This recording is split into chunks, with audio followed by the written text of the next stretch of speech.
प्यारे ਸਰੋਤਾ ਜਨੋ, ਵਾਹਿਗੁਰੂ ਜੀ ਕਾ ਖਾਲਸਾ, ਵਾਹਿਗੁਰੂ ਜੀ ਕੀ ਫਤਿਹ। ਅਤੀ ਮਹੱਤਵਪੂਰਨ ਸਵਾਲਾਂ ਦੇ ਜਵਾਬ ਭਾਗ 55। ਆਓ ਸੁਣਦੇ ਹਾਂ। ਸਵਾਲ।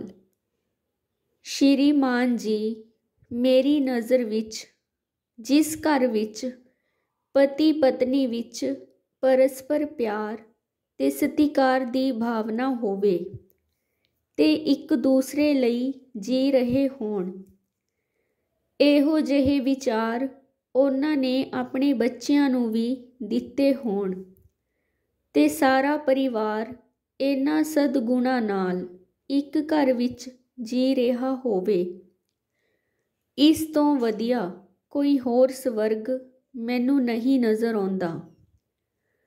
ਕੀ ਤੁਸੀਂ ਮੇਰੇ ਨਾਲ ਸਹਿਮਤ ਹੋ ਜਾਂ ਤੁਹਾਡੇ ਕੋਲ ਇਸ ਤੋਂ ਚੰਗਾ ਕੋਈ ਵਿਚਾਰ ਹੈ?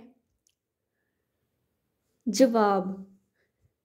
ਸਤਿਕਾਰਯੋਗ ਬੀਬੀ ਜੀ, ਲੱਗਦਾ ਹੈ ਕਿ ਤੁਸੀਂ ਇਸ ਸਵਰਗ ਦਾ ਆਨੰਦ ਮਾਣ ਰਹੇ ਹੋਵੋਗੇ। ਇਹ ਵਿਚਾਰ ਲੱਗਦਾ ਹੈ ਤੁਸੀਂ ਆਪਣੇ ਅਨੁਭਵ ਵਿੱਚੋਂ ਲਿਖੇ ਹਨ। ਮੈਂ ਤੁਹਾਡੇ ਨਾਲ ਪੂਰੀ ਤਰ੍ਹਾਂ ਸਹਿਮਤ ਹਾਂ ਕਿ ਇਸ ਤੋਂ ਵਧੀਆ ਕੋਈ ਹੋਰ ਸਵਰਗ ਹੋ ਹੀ ਨਹੀਂ ਸਕਦਾ। ਸੱਚ ਦੀ ਕਸਵੱਟੀ ਤੇ ਇਹ ਖਰਾ ਸਾਬਿਤ ਹੁੰਦਾ ਹੈ। ਜੇਕਰ ਇਸ ਤਰ੍ਹਾਂ ਦਾ ਸਵਰਗ ਸਾਰੇ ਘਰਾਂ ਵਿੱਚ ਬਣ ਜਾਵੇ ਤਾਂ ਸੱਚ ਪ੍ਰਭੂ ਜੀ ਵੀ ਮੁਸਕਰਾ ਰਹੇ ਹੋਣਗੇ ਕਿ ਮੇਰੇ ਬੱਚੇ ਕਿਤਨੇ ਪਿਆਰੇ ਤੇ ਕਿਤਨੇ ਸਿਆਣੇ ਹਨ। ਮੇਰੇ ਬੱਚਿਆਂ ਨੇ ਤਾਂ ਆਨੰਦ ਦੀ ਪ੍ਰਾਪਤੀ ਕਰ ਲਈ ਹੈ। ਇਹਨਾਂ ਵਿੱਚ ਤੇ ਮੇਰੇ ਵਿੱਚ ਹੁਣ ਕੋਈ ਫਰਕ ਨਹੀਂ ਹੈ। ਇਹੋ ਜਿਹੇ ਪਿਆਰੇ ਪਤੀ ਪਤਨੀ ਵਿੱਚ ਪਿਆਰ ਦਾ ਪ੍ਰਵਾਹ ਹਰ ਵੇਲੇ ਚੱਲ ਰਿਹਾ ਹੁੰਦਾ ਹੋਵੇਗਾ ਤੇ ਉਹ ਆਪਣੇ ਆਲੇ ਦੁਆਲੇ ਦੇ ਲੋਕਾਂ ਵਿੱਚ ਪਿਆਰ ਤੇ ਸਤਿਕਾਰ ਦੀਆਂ ਬੁੱਕਾਂ ਭਰ ਭਰ ਕੇ ਵੰਡਦੇ ਰਹਿੰਦੇ ਹੋਣਗੇ। ਉਹਨਾਂ ਦੇ ਚਿਹਰਿਆਂ ਤੇ ਕਿੰਨੀ ਹੀ ਸ਼ਾਂਤੀ ਹੁੰਦੀ ਹੋਵੇਗੀ ਤੇ ਸ਼ਾਂਤ ਚਿਹਰੇ ਮੁਸਕਰਾਉਂਦੇ ਰਹਿੰਦੇ ਹਨ ਅਤੇ ਉਹਨਾਂ ਦੇ ਅੰਦਰ ਦੂਸਰਿਆਂ ਦੇ ਲਈ ਜਿਉਣ ਦੀ ਭਾਵਨਾ ਵੀ ਬਣੀ ਰਹਿੰਦੀ ਹੋਵੇਗੀ। ਜੇ ਸਾਰੇ ਲੋਕ ਉਹਨਾਂ ਵਾਂਗ ਬਣ ਜਾਣ ਤਾਂ ਕਿਸੇ ਹਸਪਤਾਲ ਦੀ ਜ਼ਰੂਰਤ ਹੀ ਨਹੀਂ ਰਹੇਗੀ ਅਤੇ ਨਾ ਹੀ ਪੁਲਿਸ ਦੀ, ਨਾ ਹੀ ਵਿਨਾਸ਼ਕਾਰੀ ਹਥਿਆਰਾਂ ਦੀ ਜੋ ਇੱਕ ਦੂਜੇ ਨੂੰ ਨੀਚਾ ਦਿਖਾਉਂਦੇ ਹਨ ਤੇ ਮਾਰਨ ਲਈ ਤਿਆਰ ਬੈਠੇ ਹੋਣ, ਅਤੇ ਨਾ ਹੀ ਫਰਜ਼ੀ ਤੇ ਅਣਡਿੱਠੇ ਸਵਰਗਾਂ ਦੀ ਗੱਲ ਹੋਵੇਗੀ ਅਤੇ ਨਾ ਹੀ ਬਿਊਟੀ ਕੰਟੈਸਟ ਹੋਣਗੇ ਅਤੇ ਨਾ ਹੀ ਅੱਧ ਨੰਗੀਆਂ ਔਰਤਾਂ ਦਾ ਪ੍ਰਦਰਸ਼ਨ ਹੋਵੇਗਾ। ਇਸ ਤਰ੍ਹਾਂ ਦੇ ਜੋੜੇ ਕੁਦਰਤੀ ਸੁਹੱਪਣ ਦਾ ਆਨੰਦ ਮਾਣਦੇ ਹੋਏ ਈਸ਼ਵਰ ਦਾ ਸ਼ੁਕਰਾਨਾ ਕਰਦੇ ਰਹਿੰਦੇ ਹੋਣਗੇ। ਪਵਿੱਤਰ ਮਨ ਵਾਲੇ ਜੋੜੇ ਪ੍ਰਭੂ ਦੀ ਰਜ਼ਾ ਵਿੱਚ ਰਹਿ ਕੇ ਸ਼ੁਕਰਾਨਾ ਹੀ ਕਰਦੇ ਰਹਿੰਦੇ ਹੋਣਗੇ। ਝੂਠ ਦੀ ਬਦਮਜ਼ਗੀ ਦਾ ਸਵਾਦ ਤਾਂ ਇਹਨਾਂ ਨੇ ਚਖਿਆ ਹੀ ਨਹੀਂ ਹੋਵੇਗਾ, ਜਿਸ ਵਿੱਚ ਦੁੱਖ, ਲੜਾਈ, ਝਗੜੇ ਹੀ ਹਨ। ਇਹਨਾਂ ਪ੍ਰਭੂ ਦੇ ਪਿਆਰਿਆਂ ਨੇ ਤਾਂ ਬਸ ਸੱਚੇ ਕਰਮਾਂ ਦੁਆਰਾ ਸੱਚਾ ਆਨੰਦ ਹੀ ਪ੍ਰਾਪਤ ਕੀਤਾ ਹੋਵੇਗਾ। ਇਹੋ ਜਿਹੇ ਸੁਚੱਜੇ ਜੋੜੇ ਜੋ ਆਤਮਕ ਤੇ ਸਰੀਰਕ ਸੁੱਖ ਪ੍ਰਾਪਤ ਕਰਦੇ ਰਹਿੰਦੇ ਹਨ ਅਤੇ ਹਰ ਕੁਦਰਤੀ ਚੀਜ਼ ਵਿੱਚ ਪ੍ਰਭੂ ਦੇ ਦਰਸ਼ਨ ਕਰਦੇ ਰਹਿੰਦੇ ਹਨ। ਕਾਲਪਨਿਕ ਸਵਰਗ ਨਰਕ ਤਾਂ ਕੋਈ ਹੈ ਹੀ ਨਹੀਂ। ਅਧਰਮੀ ਲੋਕ ਨਰਕਾਂ ਦਾ ਡਰ ਦਿਖਾ ਕੇ ਬੇਬੁਨਿਆਦ ਕਰਮ ਕਰਵਾਉਂਦੇ ਹਨ, ਜਿਨ੍ਹਾਂ ਦਾ ਕੋਈ ਸੱਚ ਦਾ ਆਧਾਰ ਨਹੀਂ ਹੁੰਦਾ, ਅਤੇ ਸਵਰਗਾਂ ਦਾ ਲਾਲਚ ਦੇ ਕਿ ਉੱਥੇ ਤੁਸੀਂ ਮਰਨ ਉਪਰੰਤ ਹੂਰ ਪਰੀਆਂ ਤੇ ਵਧੀਆਂ ਸ਼ਰਾਬਾਂ ਦਾ ਸੇਵਨ ਕਰੋਗੇ ਤੇ ਤੁਸੀਂ ਸੁੱਖਾਂ ਵਿੱਚ ਜੀਓਗੇ। ਇਹ ਬੇਬੁਨਿਆਦ ਤੇ ਸੁੱਖਾਂ ਦੀ ਬਜਾਏ ਅਸਲ ਵਿੱਚ ਦੁੱਖਾਂ ਦੀ ਪ੍ਰਾਪਤੀ ਕਰਨ ਵਾਲਾ ਕਰਮ ਹੈ। ਇਹ ਸਾਰਾ ਕੁਝ ਮਰਦ ਲੋਕਾਂ ਨੂੰ ਦਿਖਾਇਆ ਜਾਂਦਾ ਹੈ, ਇਸਤਰੀਆਂ ਨੂੰ ਨਹੀਂ ਦਿਖਾਇਆ ਜਾਂਦਾ, ਕਿਉਂਕਿ ਇਸ ਦਾ ਸਾਰਾ ਆਧਾਰ ਹੀ ਝੂਠ ਹੈ। ਅਸਲ ਵਿੱਚ ਇਹ ਕਰਮ ਦੁੱਖ ਦੇਣ ਵਾਲਾ ਹੈ। ਸਵਰਗ ਨਰਕ ਤਾਂ ਇਸੇ ਹੀ ਜ਼ਿੰਦਗੀ ਵਿੱਚ ਹਨ। ਭਗਤ ਕਬੀਰ ਜੀ ਆਪਣੀ ਬਾਣੀ ਵਿੱਚ ਸਵਰਗ ਦੀ ਗੱਲ ਨੂੰ ਬੇਬੁਨਿਆਦ ਕਹਿੰਦੇ ਹਨ। ਰਾਗ ਭੈਰੋਂ ਬਾਣੀ ਭਗਤ ਕਬੀਰ ਜੀ ਕੀ, ਅੰਗ 1161, ਗੁਰੂ ਗ੍ਰੰਥ ਸਾਹਿਬ ਜੀ ਵਿੱਚ ਕਹਿੰਦੇ ਹਨ, ਸਭ ਕੋਈ ਚਲਨ ਕਹਿਤ ਹੈ ਊਹਾਂ, ਨਾ ਜਾਨੋ बैकुंठ है कहाँ। रहाओ, आप आपका मरम न जाना, बातन ही बैकुंठ बखाना।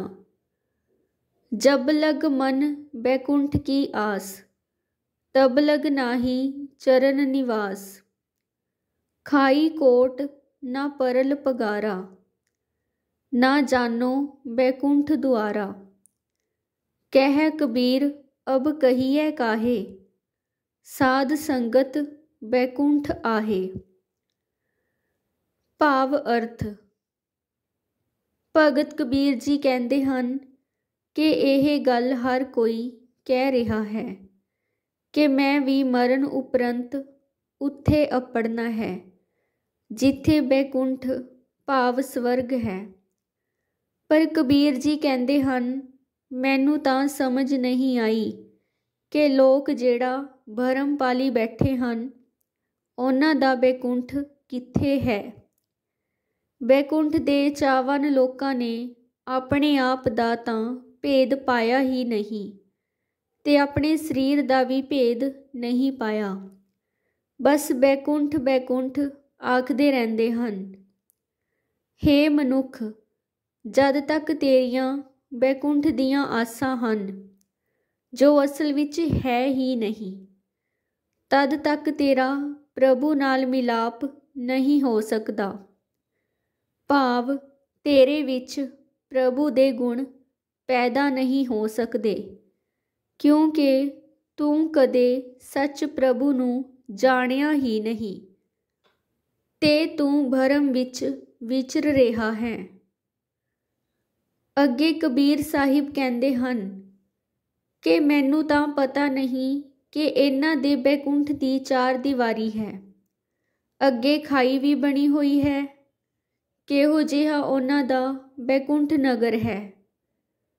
यह बेसमझ गुमराह होए लोग यह गल समझदे ही नहीं कि अगे किते भी बैकुंठ नहीं है, ते यह गल इन्हां लोकां नूं किवें समझाइए कि साध संगत ही बैकुंठ है ते बैकुंठ इत्थे ही है, इसे ही धरती ते है जिथे प्रभु दे सच्चे नाम दी व्याख्या हुंदी है। ओहो ही साध संगत है, ओहो ही बैकुंठ है। भगत कबीर जी दी बाणी निरंकारी बाणी है, सच दी बाणी है, जिस विच यह कहते हैं कि सत संगत ही स्वर्ग है।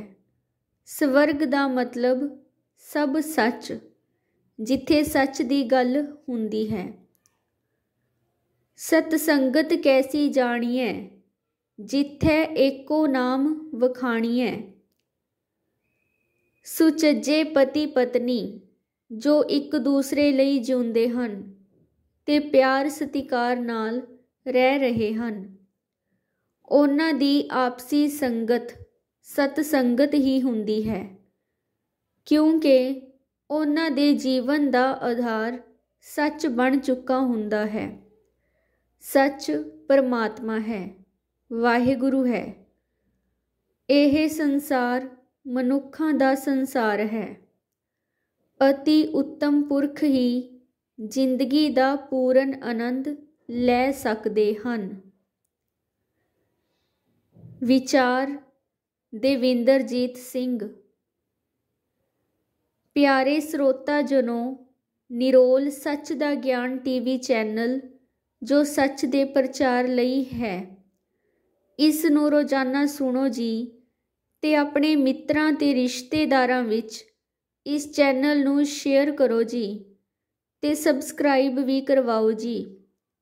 ਸੱਚ ਦਾ ਗਿਆਨ ਵੰਡਣਾ ਪਰ ਉਪਕਾਰ ਹੈ।